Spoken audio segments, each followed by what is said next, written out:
Gente que trabaja, horas que se pasan para dignificar. Tengan ustedes muy buenos días, les habla Gustavo González, secretario general de Fútbol, y estamos comenzando el programa Habitar el Pensamiento que tenemos aquí en Radio Fénix todos los martes de 10 a 11 de la mañana. Hoy, un poquito más adelante en el programa, nos va a estar acompañando el ingeniero Benjamín Nahún, porque como ustedes saben, en el país se está discutiendo la rendición de cuentas. Rendición de cuentas que importa a todos los sectores de nuestro país. Allí se rinde cuentas de lo que se hizo en la salud y de lo que se va a hacer en la educación y, por cierto, de la vivienda. Entonces, hoy tendremos la palabra de un hombre especializado en el tema, que tiene muchísimos años en lo que respecta a la vivienda y a la vivienda popular en particular. Bueno, primero que nada queremos mandar un abrazo muy fraterno y solidario a las familias de Melilla 2, que este domingo han inaugurado sus 48 viviendas. No es necesario abundar en explicaciones acerca de la alegría de la gente luego de tantos años de espera, de lucha, de debates, de discusiones, luego el periodo de la obra, hasta llegar al sueño de poder sortear las llaves entre todas y todos los compañeros cooperativistas. También invitarlos a que aún está en la exposición a cielo abierto en el Parque Rodó, la Expo Fútbol en honor a nuestros 50 años. Es una magnífica exposición fotográfica con fotos del compañero Gustavo Castañelo, fotógrafo de años en fútbol y un especializado en la materia. Si tienen un tiempito, dense una vuelta por el Parque Rodó porque vale la pena realmente disfrutar del arte de la fotografía y más que nada, las cooperativistas y los cooperativistas se sentirán realmente identificados con el cúmulo de fotos que allí se exponen. Bueno, y miren, hoy quería hablar con ustedes de que el otro día un senador oficialista dijo que quienes habíamos impulsado la recolección de firmas para la derogación de 135 artículos de la Ley de Urgente Consideración, habíamos, y en ese llamado a firmar para habilitar lo que no hay duda será el referéndum para la derogación de estos 135 artículos, este senador planteó que habíamos dicho cuestiones catastrofistas, que se había mentido en las argumentaciones de distintos expositores. Entonces, hoy me pareció importante, primero que nada, dejar claro por qué a Fútbol le preocupa la LUC en su conjunto y en particular en la vivienda. Hoy me voy a detener en el tema de la vivienda. La LUC en vivienda tiene del artículo 421 al 459 y tiene 16 artículos que definen los nuevos desalojos. Aquí hay que tener claro lo siguiente: la LUC incorpora un nuevo instrumento para el alquiler. El argumento dado desde el oficialismo es que existe problemas para la gente conseguir garantía. Bueno, esto es una realidad, ¿no es cierto? Esto es real y sobre todo para los sectores más modestos de la población que tienen bajos salarios. Entonces, sobre esa base se plantea que se ha encontrado una nueva forma de alquilar. ¿Por qué nos preocupa? Bueno, primero porque, según los últimos estudios del INE, plantean que hay más o menos 100.000 inquilinos solamente en la ciudad de Montevideo. Todavía no tenemos el dato de todo el país, pero obviamente que 100.000 inquilinos a una media de 3, 4 personas, estamos hablando de mucha gente que ha encontrado en el alquilar la resolución, por lo menos parcial, a su problema de vivienda. Tenemos además muchísimos cooperativistas que están en la etapa de formación, otros que están construyendo, que por cierto están alquilando. Una ley de urgente consideración, y en particular en el tema de vivienda, uno esperaría que en el articulado de la misma se planteara, por ejemplo, que la vivienda está en una situación de emergencia, porque hay 70.000 unidades habitacionales de déficit entre cuantitativo y cualitativo. Uno pretendería que ahí se planteara un nuevo plan de financiación para la vivienda, un ajuste de presupuesto, nuevos programas. En realidad no hay nada de eso. Nada que resuelva el problema de la vivienda se encuentra desde el artículo 421 al 459 de una ley que se llama de urgente consideración.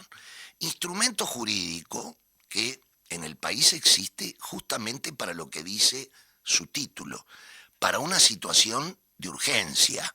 Entonces, por ejemplo, una situación de catástrofe, una situación de que, por ejemplo, hubiera muchísima gente en situación de extrema pobreza, entonces se saca una ley de urgente consideración para resolver de tal o cual manera ese tema.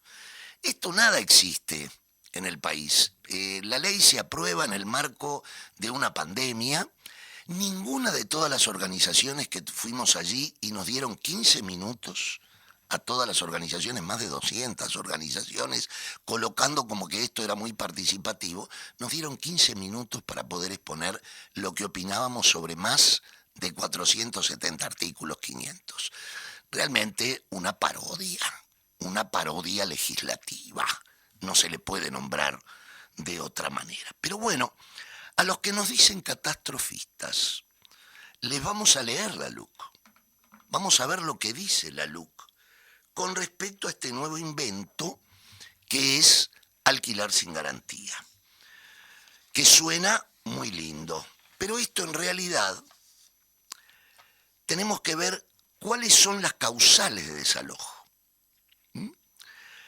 Para el desalojo por vencimiento de plazo, aunque la inquilina o el inquilino sea buen pagador, ya no tendrá un año para dejar el lugar. Es decir, la legislación anterior preveía un año, porque obviamente que el inquilino puede alegar, porque no hay que desalojarlo, en fin, lo que lo asiste al derecho.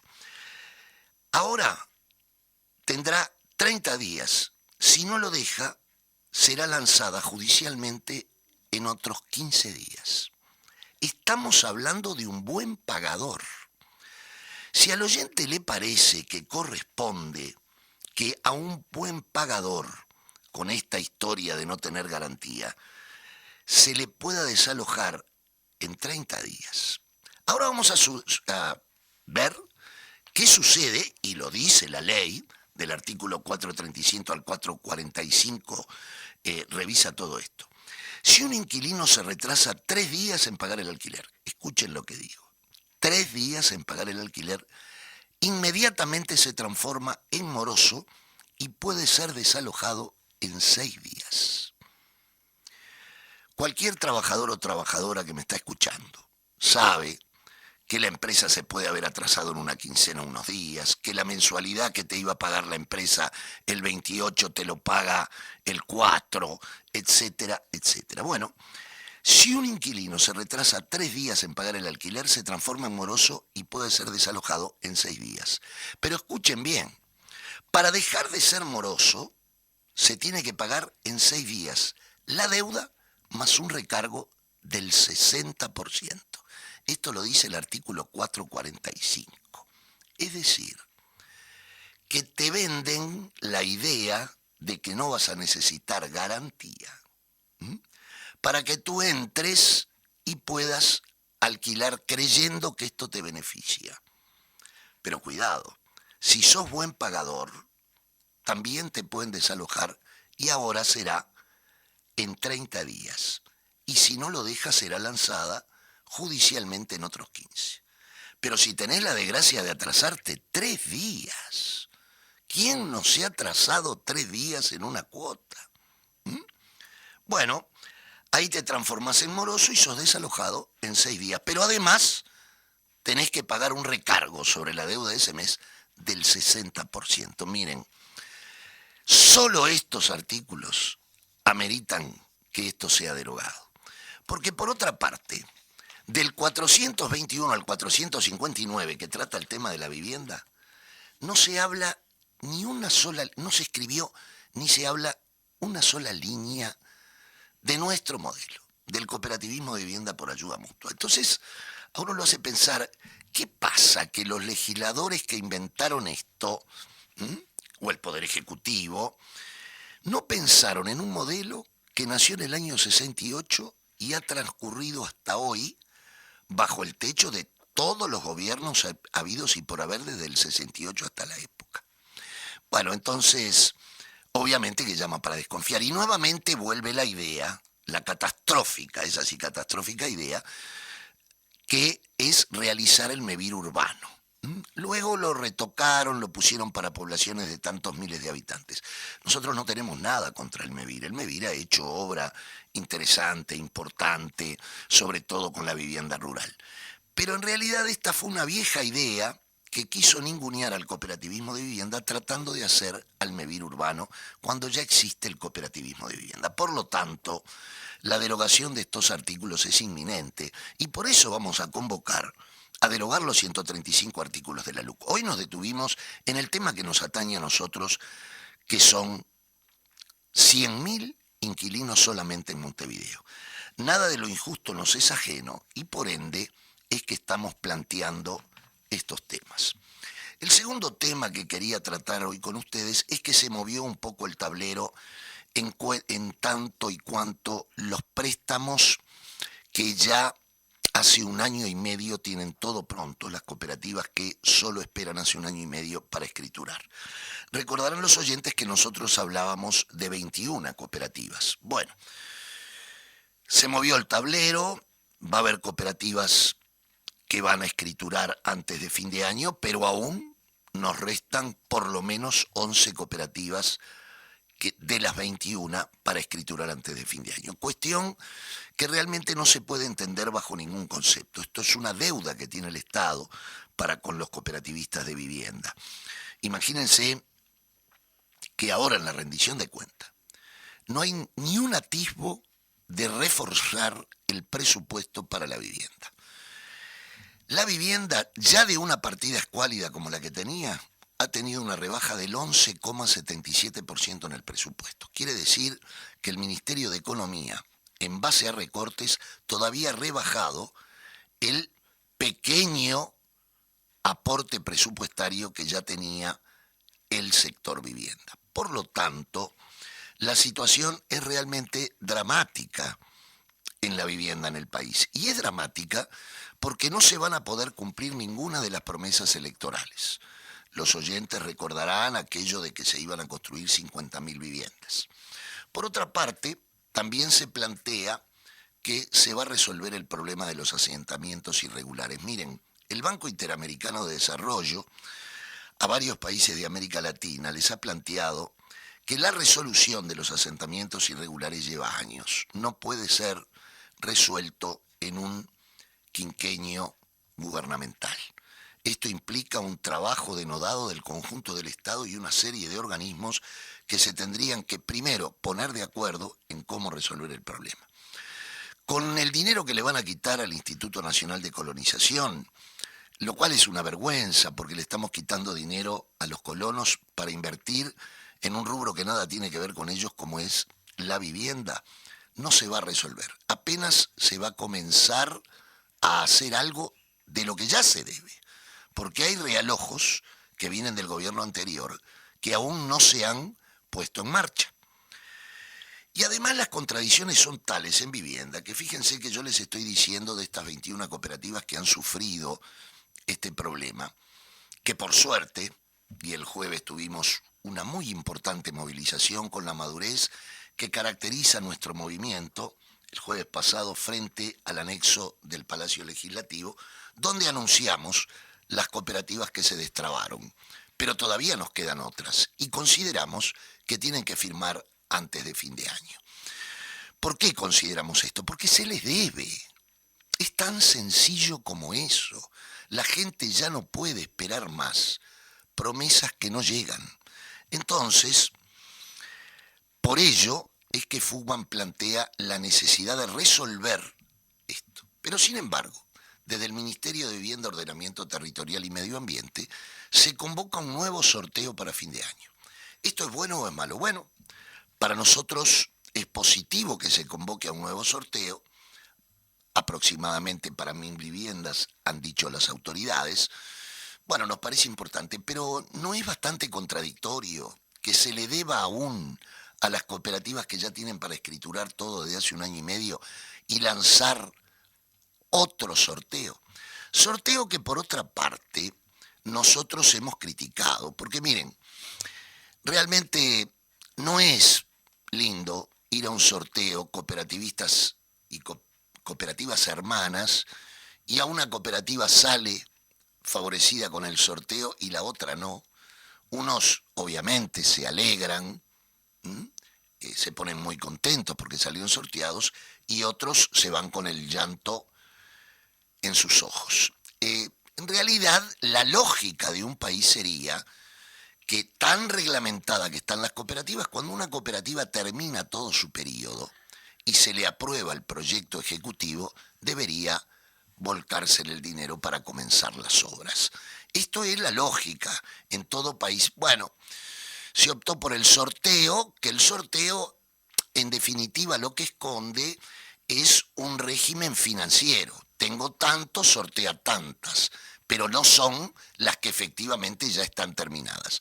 Por eso se arma un gran cuello de botella en el tema, y cada vez son más cooperativas las que apretan para que salgan sus préstamos.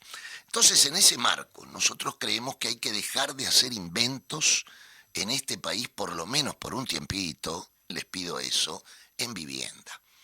Ustedes tienen un programa como el nuestro que construye a menos de $1.000 el metro cuadrado de construcción. Y uno tiene que escuchar que la ministra está preocupada para rebajar los 2.000 metros cuadrados de construcción. Los 2.000 metros cuadrados de construcción lo construye la llamada o mal llamada vivienda promovida. Es los promotores privados que están haciendo viviendas entre 110 y 130 mil dólares. Escuchen bien, entre 110 y 130 mil dólares, y tienen todo tipo de exoneración. Una parte de esas exoneraciones, una parte, más o menos debe andar en 70 millones de dólares este año de exoneraciones a la industria de la construcción. Y digo una parte porque es apenas esto para la industria de la construcción, pero no olviden los oyentes que se está exonerando a todo el capital en 3.130 millones de dólares por año. 3.130 millones de dólares por año. Los Mayaoro realmente están aplaudiendo esto porque es inconcebible que un país como este, el Estado, por un lado escuchamos que hay que reducir los gastos del Estado, pero por otro lado el Estado se pierde de que entren a sus arcas 3.130 millones de dólares del capital. ¿Quién puede entender esto? Entonces, cuando Eduardo Galeano escribió aquel libro Patas para arriba, bueno, tendría que haber puesto un capítulo acerca de este tema, porque no se puede entender. No se puede entender cómo decimos que hay que achicar el Estado, que el Estado tiene mucho gasto, etcétera, etcétera, etcétera, y por otra parte se los exonera en 3.130 millones de dólares al capital. Bueno, así están las cosas planteadas en vivienda. Por lo tanto, nosotros este sábado vamos a tener un plenario de todas las cooperativas en formación, trámite y 2%, para discutir un plan de movilizaciones importante que vamos a llevar adelante, porque entendemos que hay que resolver antes de fin de año las escrituras de todos estos préstamos. El tercer tema que tenía para plantear hoy es algo que estuvimos discutiendo en la Dirección Nacional de FUCBAN y que ya hablamos con ustedes sobre la importancia de uno de los instrumentos que hace a crecer al movimiento cooperativo. Ayer tuvimos un debate interesante, fueron otorgadas más tierras de la cartera de tierra municipal para distintas cooperativas de Montevideo, que como ustedes saben hay un ranking especial elaborado por las cooperativas en formación para a qué cooperativa les irá correspondiendo estos terrenos. Esto es muy importante, son terrenos que están con todos los servicios, que están en áreas importantes de la ciudad, y bueno, esto nos llena de alegría, y seguramente este sábado en el plenario de cooperativas en formación convocaremos a las cooperativas que, no me gusta decir la palabra, han sido favorecidos, porque la espera por la tierra es todo un tema, pero sí que van a ser usufructo de un terreno gracias a la importancia de haber conquistado en el año 90 una cartera de tierras a nivel municipal. Pero falta la cartera de tierra a nivel nacional. Y miren, tenemos un problema que no sé cómo explicarlo. Desde hace 3 años, un terreno de la Unión donde estaban la vieja cooperativa Reincop, concretamente a media cuadra de la plaza número 5, creo que es.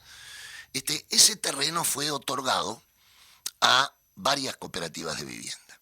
Se descubrió que tenía plombemia, por lo tanto no se podría otorgar. Pero no se ha hecho el estudio que corresponde al Ministerio de Vivienda Territorial, Ordenamiento Territorial y Medio Ambiente, escúchese bien, medio ambiente, el estudio que hay que hacer para que algo científico nos pruebe cuánto de ese terreno tiene plombemia, si es todo, si es una parte. Lo segundo es cómo lo vamos a resolver. Porque ahora plantearle a la gente, después de 3 años, que están esperando que el Ministerio de Vivienda resuelva esto, realmente es inconcebible. Se habla por allí que hay una nueva propuesta, pero ¿de qué nueva propuesta le van a hablar? La gente se ha encariñado con el terreno, se lo otorgaron ustedes, no lo pidieron ellos. Lo otorgó la cartera de tierras a nivel del Ministerio de Vivienda, no estoy hablando de la cartera de tierra de la Intendencia. Entonces, estas cooperativas, con las cuales hoy sacaré fuerzas no sé de dónde para reunirme con ellos a las 18 horas y tratar de explicarles que el Ministerio hace 3 años está por resolver si hay plombemia efectivamente, cuánta parte del terreno está afectado por la plombemia. Estas cosas pasan en este país en vivienda. Entonces, realmente lo que hoy decía, se perdió un capítulo Eduardo Galeano con patas para arriba y ya tenemos en el estudio al compañero Benjamín Nahum y luego de esta brevísima tanda vamos a comenzar a conversar sobre un tema apasionante, rendición de cuentas y vivienda. Vivan las cooperativas donde se respiran. La vivienda, el inciso 14 del Ministerio de Vivienda y Ordenamiento Territorial, son 15 artículos, del 197 al 211. Hay unos cuantos que son de tipo instrumental, es decir, este gobierno de alguna manera es heredero de los gobiernos de los años 90. Incluso el actual presidente es hijo del presidente del periodo 90-94, ¿verdad? El doctor Luis Alberto Lacalle de Herrera. Y de aquella época que fue caracterizada por la vivienda mínima, si tuviéramos que elegir dos palabras para decir, bueno, ¿qué fue ese quinquenio 90-94? Fue el quinquenio de los núcleos básicos evolutivos de la vivienda mínima.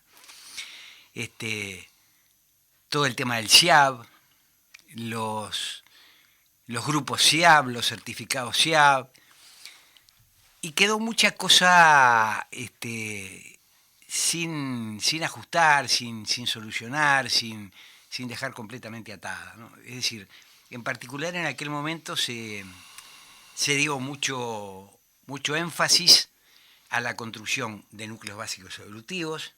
Para los que no se acuerdan, porque ya pasaron unos cuantos años, viviendas mínimas de 32 metros cuadrados, que podían ser de un solo ambiente, así fuera para una familia de 2 integrantes, de 4 o de 14. Y la magia de la solución era que eran evolutivos. Entonces se le daba a la familia una vivienda de 32 metros en un lote de 100, que después pasó a ser de 120, y se suponía que si se necesitaba más dormitorios los iba a construir. La pregunta era ¿con qué? Entonces lo que pasó fue que la gente que se mudó ahí, que no era gente que necesitara un dormitorio ni 0 dormitorio, necesitaba 3, 4, 5, entonces o vivió hacinada, y capaz que muchos todavía lo siguen viviendo hacinados, o hizo la ampliación en forma precaria, con materiales precarios, desechables, o lo que pasó mucho también, y eso hay una investigación muy interesante de la universidad en ese sentido, se hizo en varios conjuntos de núcleos básicos, se hizo una investigación de si habían evolucionado o no. Y para sorpresa de muchos, yo incluido, había una cantidad de viviendas que habían evolucionado. Entonces uno decía, bueno, ¿cómo hizo esta gente para...? Y habían evolucionado bien, con construcción tradicional, materiales buenos. ¿Qué había pasado? Que el destinatario original había vendido la vivienda. Y se le había vendido a alguien que se la podía pagar. Claro. A veces se la había vendido por 5.000 pesos, una cosa así. Pero el que había comprado tenía capacidad para hacerla evolucionar. Entonces cuando vos veías, bueno, a ver, acá este construyó dormitorio, a ver quién es, bueno, este es otro.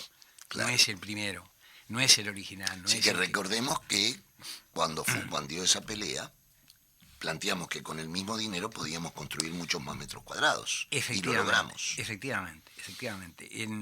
Es la época también para las cooperativas de la famosa reglamentación de las franjas, que la cuestión era, bueno, si podés pagar poco, te voy a dar poco, así que arreglate con poco. Si podés pagar más, bueno, ahí podés aspirar a una vivienda mejor. Había 6 franjas para las cooperativas.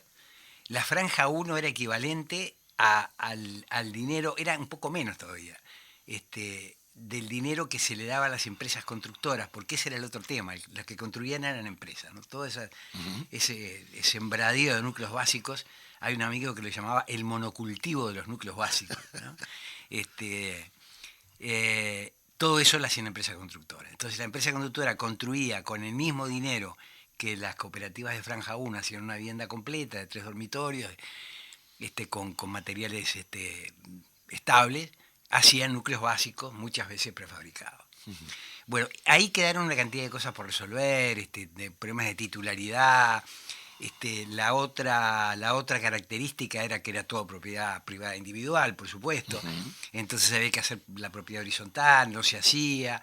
Entonces la gente quedaba medio colgada de un pincel, ¿verdad? Entonces en esta rendición de cuentas, ellos como son, como te digo, los herederos de aquellas políticas, se acuerdan de que quedaron cosas sin resolver, perdón. Y entonces hay una serie de artículos, unos cuantos, que lo que hacen es simplificar esa solución. Bueno, en vez de pasar a propiedad horizontal con las reglas correspondientes, bueno, pasamos más o menos. En vez de exigir determinado tipo de superficie, de área de los terrenos, exigimos menos. O sea, de alguna manera arreglarlo, como sea, para decir, bueno, esto está arreglado, se acabó el problema. Ahora, esas normas, por encima de las cuales se está pasando, normas de edificación, normas de fraccionamiento de predios, no son normas arbitrarias, no son números que se pusieron porque sí, son números que tienen que ver con la calidad de vida.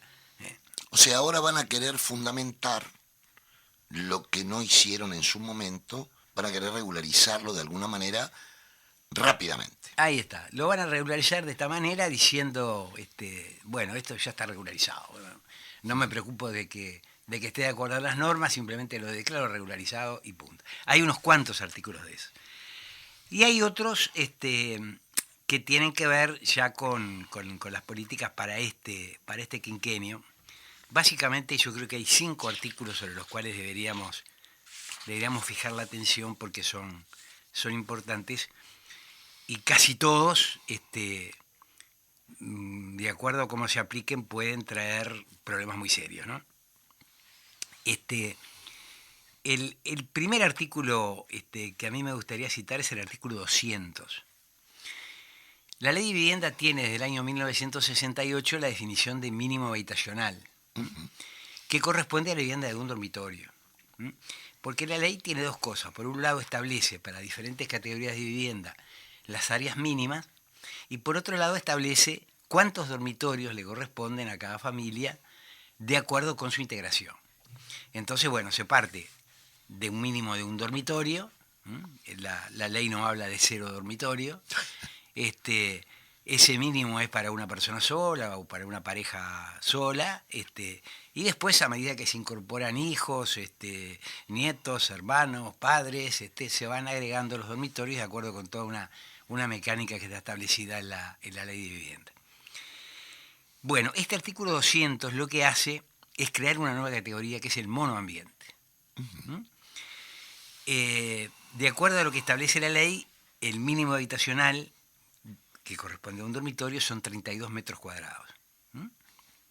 Bueno, acá se baja, se crea la categoría de monoambiente. Monoambiente quiere decir que no hay dormitorio, ¿no? Es un ambiente único. Ahí se hace todo, se cocina, se lava, se plancha, se Exactamente. duerme. La única cosa que tiene una puerta que lo separa es el baño. Todo lo demás es un ambiente único, que puede ser interesante para un muchacho que está estudiando, del interior, que viene a la capital, o para alguien bueno, que se independiza de la familia recién, pero bueno, apenas tenga una pareja, constituye una pareja formal, aparezca los hijos, no sé qué, obviamente no le alcanza, ¿no? Bueno, para eso se pueden construir unidades de 25 metros cuadrados. Ahora, lleva otro riesgo también eso, ¿no? Porque mañana te pueden decir, construimos un ambiente aunque hayan rebajado los metros cuadrados. Claro, esto habilita a Exacto. construir 25 metros cuadrados, por un lado, y por otro lado, a saltearse el hecho de que el número de dormitorios tiene que corresponder a la intervención de la familia, ¿no? Es decir, de alguna manera, el artículo que establece el número de dormitorios se está derogando, por lo menos se está dejando de lado, porque aparece otra ley, sabemos que una ley deroga otra. La ley de vivienda debería declararse algún día Monumento histórico. Monumento histórico, patrimonio histórico, ¿verdad? Porque es una ley formidable. Lo que no quiere decir que no tenga cosas para ajustar. Pero bueno, ahora aparece una cosa que no está en la ley y por consiguiente introduce un elemento nuevo que modifica lo que la ley dice. O sea que se rebajan los metros cuadrados de construcción. Se rebajan los metros cuadrados de construcción y se rebaja el concepto de que los metros cuadrados y el número de dormitorios tienen que estar de acuerdo con la integración del núcleo familiar. Esto puede tener dos implicaciones. Una, que aquel cariño por los núcleos básicos, ahora la palabra núcleo básico ya si dicen que van a ser núcleos básicos probablemente Están mal vistos. está mal visto. Monoambiente queda más lindo. Exactamente, porque además el monoambiente es una cosa que venden mucho los promotores privados. Entonces ahí aparece el segundo aspecto. Si esta nueva categoría que se introduce no le está abriendo la puerta a los promotores privados, vivienda promovida y todo eso. Todo hace pensar que sí, ¿eh? Claro. Yo me animaría a pensar que sí. Bueno, yo me animaría a sospecharlo por lo menos, ¿no? Que ahí, como decía un intendente hace poco, el diablo metió la cola, ¿no? Exacto. Bueno, ese es el primer artículo que a mí me preocupa. El segundo artículo, para continuar el orden, es el 201.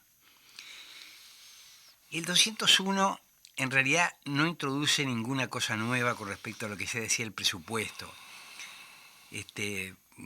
por lo menos que sea relevante, pero consolida lo de que para los financiamientos que el Ministerio otorgue para viviendas construidas con el fideicomiso que se creó en el presupuesto y que se reafirma en la rendición de cuentas, se puede subsidiar las cuotas, pero hasta un tope del 30% del valor. Te corto allí. Fideicomiso. Uh-huh. ¿Qué es un fideicomiso? Bueno, un fideicomiso es un contrato que se firma básicamente entre tres partes, ¿no? Una parte es lo que se llama el fideicomitente, o sea, el que otorga el fideicomiso. Otra parte es el fiduciario, el que administra el fideicomiso. Y la tercera parte es el beneficiario, el que recibe los frutos del fideicomiso. Entonces, es una herramienta financiera, económico-financiera, que sirve para captar dinero dándole un destino muy seguro. Porque, por ejemplo, las deudas sociales del plan de vivienda están en un fideicomiso que administra la agencia de vivienda. El propietario, el fideicomitente, es el Ministerio de Economía, que se quedó con las deudas del banco hipotecario. Pero ese dinero que está en fideicomiso es un patrimonio independiente, o sea, no se puede mezclar ni con el patrimonio del fideicomitente, o sea, del que es dueño de esos dineros, ni con el del administrador. Entonces, como en general eso se usa para captar dinero, emitir títulos que la gente compra para recibir un interés durante un tiempo y después rescatarlos a los 10 años, a los 15 años, lo que sea. Lo que ha pasado muchas veces es que ese tipo de títulos, el dinero se toma, pero después se usa para cualquier cosa. Por ejemplo, para pagar deuda externa. Entonces, cuando hay que devolver la plata, ¿con qué se hace? En el caso de la deuda externa, se hace emitiendo nuevos títulos, o sea, es una calecita. Yo recibí la plata, como me la gasté para pagar deuda, ahora no la tengo, entonces ¿qué hago? Emito más, de manera que a los que quieran cancelar les cancelo y a los demás sigo haciendo la calecita con esa plata. El fideicomiso asegura que ese dinero no se puede tocar para otra cosa que la que está destinado. Entonces, ¿cómo? Se van a emitir títulos valores, eso es la etapa de fideicomiso financiero que está planteado, y el respaldo de esos títulos va a ser el dinero que devuelva a la gente que reciba los préstamos generados con esa plata. Como eso se pone en una bolsita independiente, no va a haber problema de que esa plata se gaste para otra cosa. Y eso asegura mucho la tranquilidad del que puso el dinero de que lo va a recibir. Por ejemplo, para las AFAP, que parecen tener larga vida, es imprescindible saber que una vez que venza el plazo de colocación va a recibir el dinero, porque esa plata es para pagar a los jubilados. El fideicomiso habilita eso. Es una herramienta que tiene ya bastantes años, ha sido usada para una cantidad de cosas y ha sido propuesta, por ejemplo, en la época del Frente Amplio, en los programas de gobierno, propuso varias veces captar, por ejemplo, dinero de lo que son las AFAP, para usar en vivienda, como se hace en Brasil, y ponerlo en un fideicomiso para la tranquilidad tanto de las AFAP, del Banco de Previsión Social, como de los propios aspirantes de jubilados, que saben que esa plata se está invirtiendo de una manera segura. Y en este caso, este fideicomiso. Bueno, en este caso, este fideicomiso tiene como dos etapas. Primero se crea un fideicomiso de administración. O sea, acá no va a haber títulos en esta primera etapa, simplemente hay un dinero que se guarda en una bolsa que va a administrar un fiduciario. Ese dinero sería para programas destinados a población de muy bajos recursos, con carencias extremas, y corresponde a los programas que va a tener la dirección nueva que se creó, la Dirección Nacional de Integración Social y Urbana, DINISU. A esta dirección, en el presupuesto no le tocó más que lo que ya tenía en el plan Juntos, el plan de mejoramiento de barrio y todo eso. La idea es reforzarla con un dinero que se transfiere vía fideicomiso a esta dirección, que son los famosos 20 millones, que ahora parece que pueden llegar a ser 30, que se le quitan al Instituto de Colonización. Pero la rendición prevé que ese fideicomiso, que por ahora es de administración, o sea, lo que va a manejar son esos 20 millones o 30 millones, se puede transformar en financiero. ¿Qué quiere decir eso? Que esos 20 millones o 30 millones se van a usar como respaldo para captar nuevo dinero. Y ahí ya no es para los sectores de muy bajos ingresos, ni la gente de los asentamientos, es para todos los programas. Incluso yo me voy a permitir leer un pedacito de la exposición de motivos, porque en el articulado esto no está puesto, entonces hay que ir a la exposición de motivos para ver por qué lado viene la cosa. Y mira, lo leo, no es muy largo.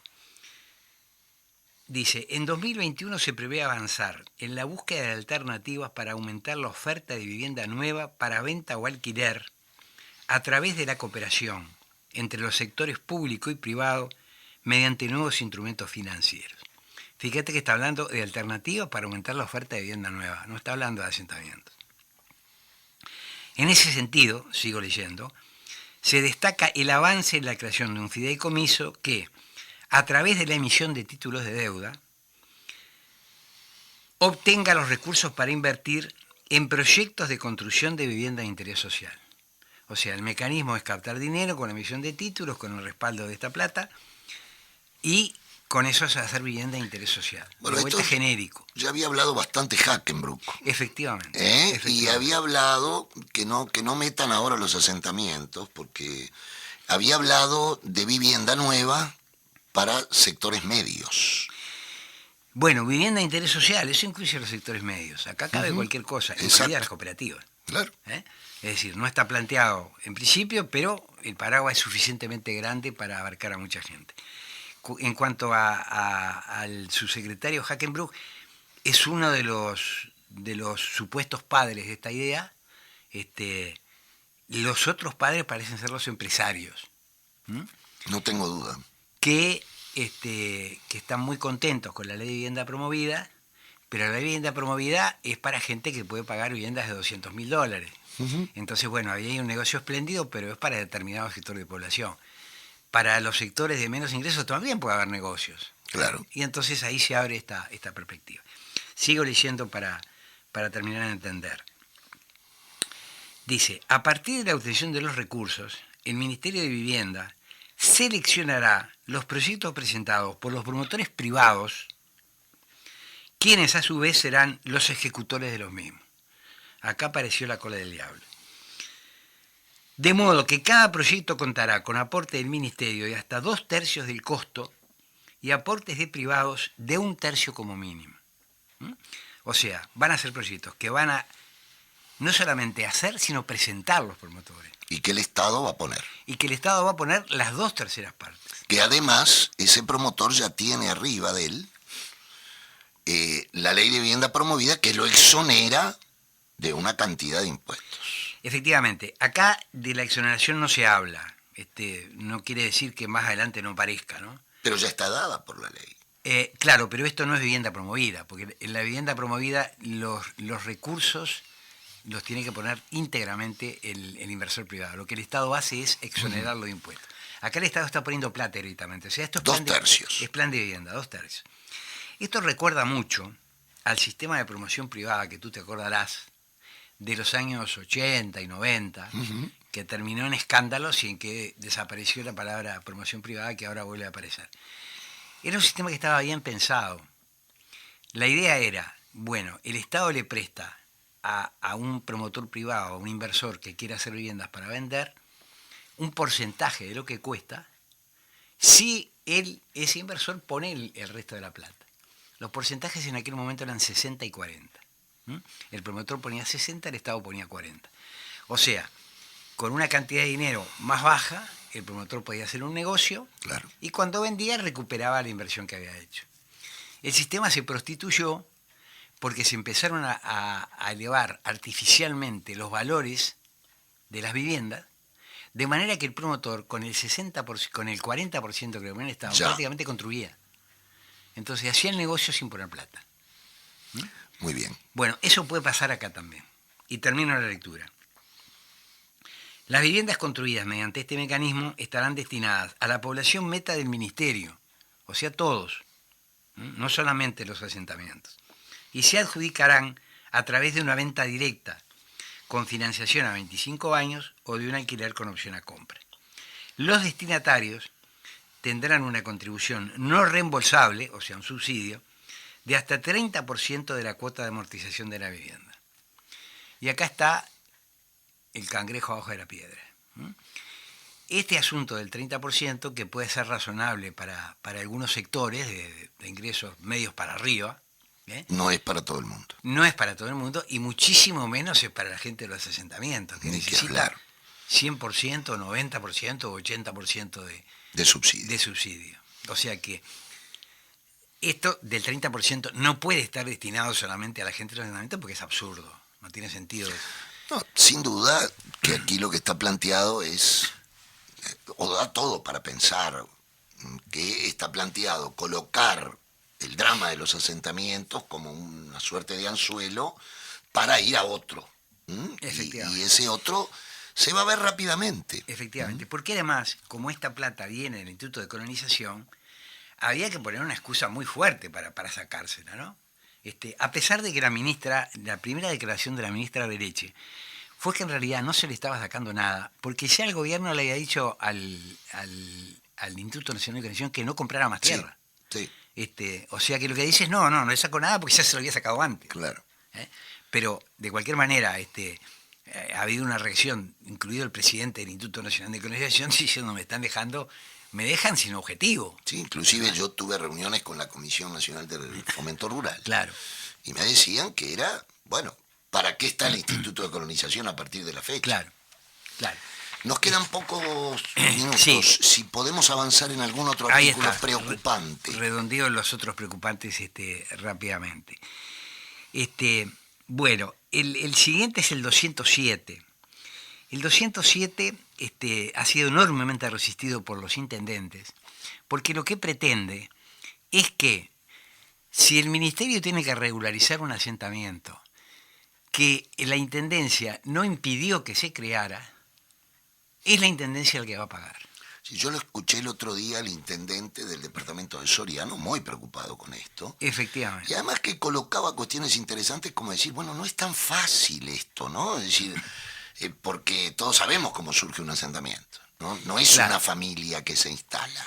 Ahora, el otro día salió Rodrigo Blas, que es un diputado blanco De Maldonado. por Maldonado, efectivamente, que en el periodo pasado tuvo todo un episodio con la DGI porque estaba acusado de evasión de impuestos. Finalmente, de alguna manera, logró zafar. Y este señor Blas y el grupo del señor Blas es el que inventó y consiguió que se aprobara la ley que penaliza la usurpación.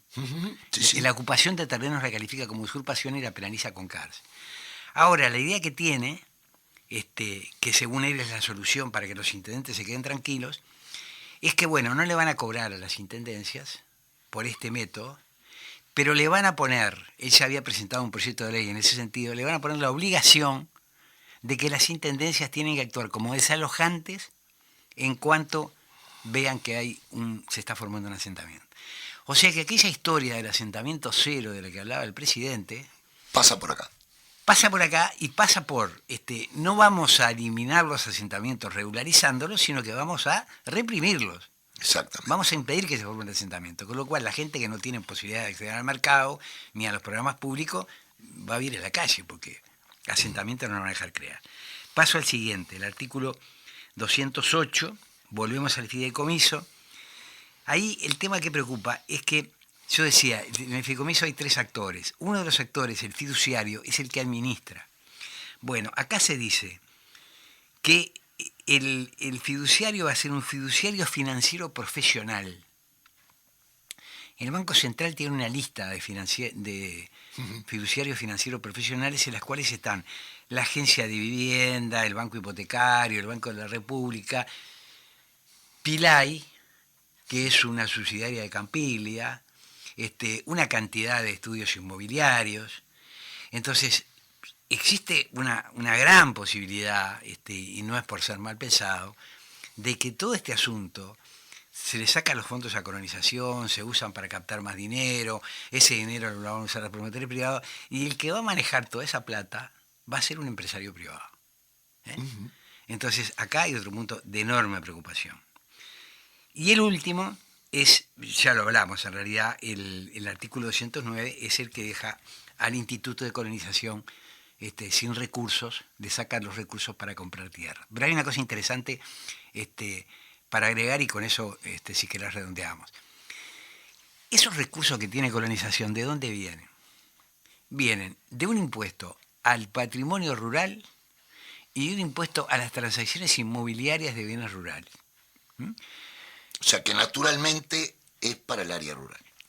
Es para el área rural, pero ¿a quién se lo están sacando? Claro, a los grandes. Se lo están sacando a los terratenientes. A los mayaboro. Entonces, una plata, están bien esos impuestos, y está muy bien que vayan para el Instituto de Colonización. Claro.